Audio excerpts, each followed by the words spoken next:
So I was listening to my good man Carl Jung not too long ago, and he mentioned some things that really, really connected with me. One of the things he was talking about is the dissolution of yourself and dissolving what's old so that you can make room for what's new. And it's like, it seems like it's the only way to change. That's the path of change, right? You get rid of the old and you let in the new. And it really hit hard for me because that's what I'm doing. I'm literally shutting off who I am, who I was, and just throwing that to the wind, the parts of it that I don't feel are useful to what I'm trying to do right now. I'm discarding those to the wind. And I'm letting in this new stuff. It took me, like, I've been wrestling with myself at times about how the emotions are neutral and even my loneliness has a place. Like, that's a hard pill to swallow and it's a hard thing to accept. I'm not sure exactly why. I think it's because it comes off as unpleasant at first. And it's not a pleasant feeling to feel lonely. But it doesn't have to be soul crushing at all times. Like, of course, there's going to be times where you're going to not be able to help yourself from letting that loneliness turn into something soul crushing or terrible feeling. But that's you. It's not the loneliness itself. That's you doing something with it. And that response. You don't have to respond that way. That's like the trick, I guess. I'm somebody who experiences emotions on a very high level. I didn't realize it up until about 5 or 6 years ago that I'm somebody who feels emotions on a way higher level, frequency and rate than your average person. And even in regards to people who do feel emotions at a higher level, like even in that group of people, I'm even higher. Like, I fly through my emotions and cycle through them so quickly at times that it's terrifying. It made it so I couldn't have any control over them. It felt like they just went. It made it impossible to function normally or to have success for long periods of time. It made it impossible not to self-sabotage. It made it impossible not to slip and fall on my face constantly. They just ran my life, ran me up a wall, ran me down into the ground a few times almost. Like,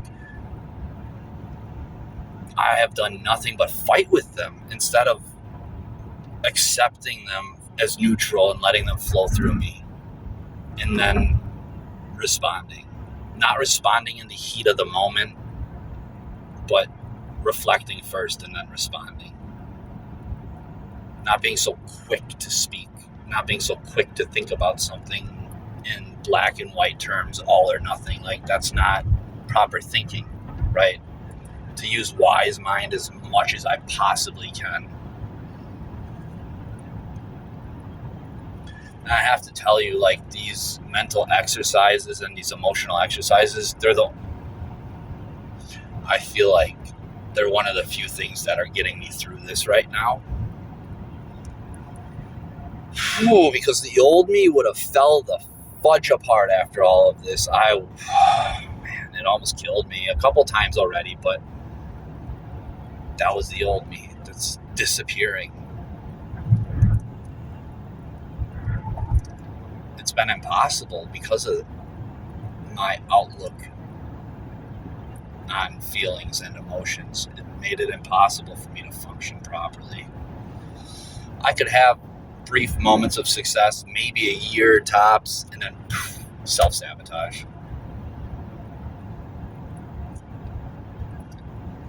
It sucks. It sucked, I should say. But it's getting better because I feel that part of me falling away.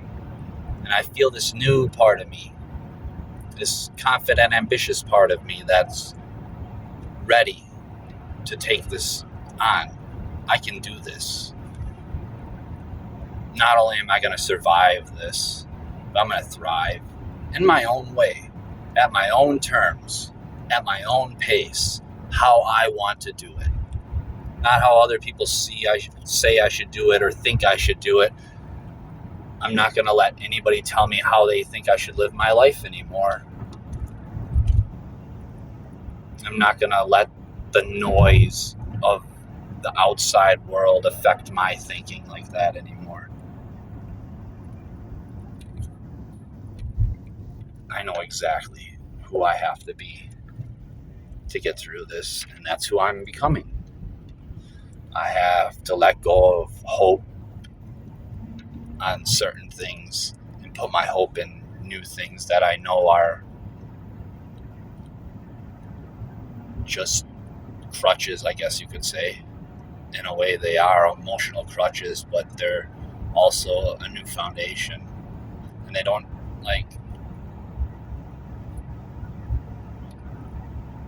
it is my hope, but I know that this will not happen. But it's my hope that I can just completely free myself from ever wanting to be loved if I can never have what I want and who I want.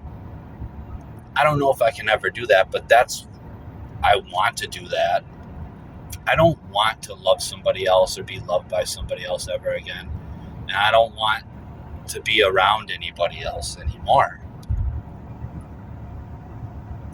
My desire to make friends and socialize and all of that, I discarded that too. Because I don't need that. And I don't want it. Not anymore. What I want is the ability to move in solitude away from the world, but still have my space. I want it, and that's exactly what I'm doing right now. I have my space. It's small, but it's everywhere at the same time. And I have barriers to overcome, but at the same time, everything's at my terms right now.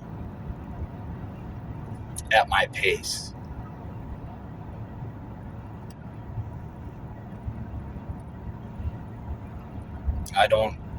I'm not concerned with where I'm gonna sleep or be tonight or anything like that, where I'm gonna lay my head down, because I know I'll find a spot. I have a spot right now, and if that changes, I'll find another spot. And I know it's temporary. One of the main reasons for jumping back into my career, when I originally said that I was going to wait and let myself heal more and just Instacart. I was dead set on just Instacarting the $100 or so a day and saving it up till I hit the 5K, and my goal was 2 months. But with the opportunity to go back to my dream shop, I wasn't going to turn that down. And I saw it as an opportunity that I should take and not turn down. I turned down literally 5 job shops in the last few weeks. I had another one not too long ago reach out to me on Indeed. But I turned them all down. I turned down interviews, everything. But I took it. That one I saw as a second chance, and I don't know if this is dangerous to think, but I took it as an affirmation that I'm doing the right thing, that I'm following the path I need to follow because of that occurrence. So I take it as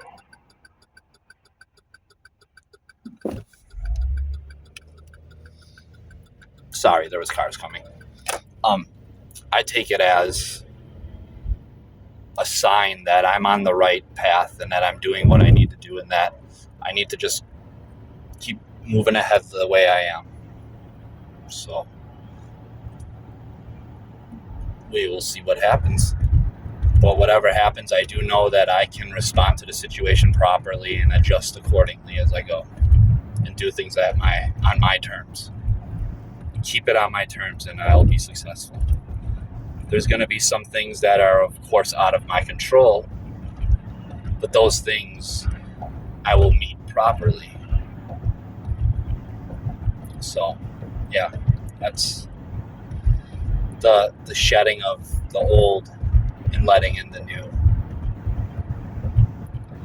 That meant a lot to me. It hit me really hard. And like I said, I don't know if there's that part of me that I'll ever be able to shut off that wants to be loved and love with the person it wants, that I want. I don't know if that'll ever go away, but it could. And if it doesn't, I do know that there's these other things to fill in that void. And I can not only not survive anymore, but I can thrive in any situation as long as I just understand that the feelings are neutral, they're guides, indicators, fillers, but they're not bad or good until I do something with them. And that I need to stay as balanced between my logic and my emotion as possible in every situation, and to let myself think before I speak or make critical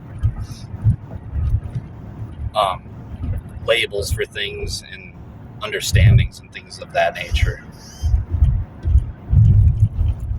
So